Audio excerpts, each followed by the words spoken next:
Welcome back, boils and ghouls, for another entry in Cullen Bunn's fun horror treat, The Midnight Show, Issue 2. Also, just to give to those squeamish among you a heads up, this issue is where things start getting pretty gory. So, if you're not into that, I highly recommend you either click away or proceed with caution.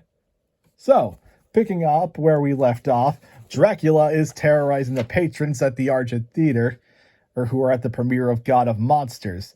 A bunch of the cast tries escaping through the swarm of vats, and Dracula just chomping down on people. While most of them are able to escape, the theater manager Reggie ends up becoming Dracula's snack next meal. But our cast soon learns that the monsters coming to life aren't the only things happening. Cedar Bluffs itself is being warped by whatever is doing all this, changing it to resemble the London featured in a movie called Terror of the Wolf. And the titular wolf soon pounces upon our poor leads. And we learn from Jason, the resident horror film bluff, that in the movie, this werewolf had been bitten by Dracula, making it something called a necrowolf, and it's freaking ruthless as it bites off poor Trina's face. While morbid, the wolf feasting on her does give the group a chance to escape, much to Buddy's dismay. Owen in turn reveals something about God of Monsters. There is a rumor that the film was cursed because the filming of it set fire to Midnite Studios and killed Basil Saxon. Somehow, this curse is making the film manifest itself in Cedar Bluffs. What follows is a brief primer on the 5 monsters. The Necrowolf, Draculus, the spawn of Satan, Amon Razar, or the Mummy,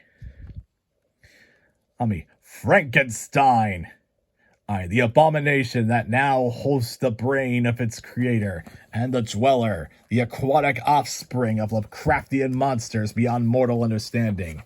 Amon shows up and uses his magic to turn Owen into dust, and claims that he will ascend and become the God of Monsters.